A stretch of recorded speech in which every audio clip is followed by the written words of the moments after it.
Hi guys! Welcome to my very first IGTV. Actually, dapat medyo matagal-tagal pa bago ako gumawa ng IGTV ko, pero para mabago naman, tada! So, aside from getting more sleep, binge-watching movies, series, or learning a new language, Japanese, French, mag-video games, or kung ano man yung ginagawa nyo ngayon habang naka-community quarantine tayo, I think hindi dapat natin makalimutan na alagaan pa rin yung skin natin. Kasi, ngayon hindi tayo nakakalabas, hindi tayo nakakapunta sa mga beauty appointments natin, if ever may mga ganun man kayo. So, ngayon meron po ako mga bagong dinagdag sa aking skin routine na gusto kong i-share sa inyo. So guys, I just finished washing my face. Ginamit ko po yung foaming facial cleanser ng Brilliant Skin. Super love ko yung cleanser na to kasi pag pinop mo dito lalabas yung product and pwede mo siyang ipagsabay sa pag-scrub ng face. So nakaka-exfoliate din siya and natatanggal niya din talaga lahat ng dirt sa face mo. So after that, gagamit na ako ng rejuvenating face toner. So naglagay na ako ng toner sa cotton pad.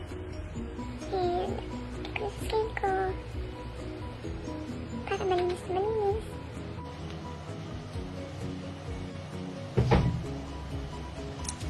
And after ko maglagay ng toner, ito yung lagi kong gusto ginagawa. Tumatapat lang ako sa aircon. Pinapatuyo ko lang yung toner. So, after ng toner, i-close ko na yung pores ko gamit ang ice. Pero bago yan, dapat i-make sure natin na natuyo na yung toner natin sa face natin and na-absorb na niya lahat. Lamig. Pero perfect yan. Kasi, sabay na. At ang init-init na. Kahit andito lang kami sa bahay ng mga kapatid ko. Ang init-init. Tapos sila pa yung aircon namin. Tapos nilinis ng ate ko yung aircon. Tapos ngayon malamig na siya.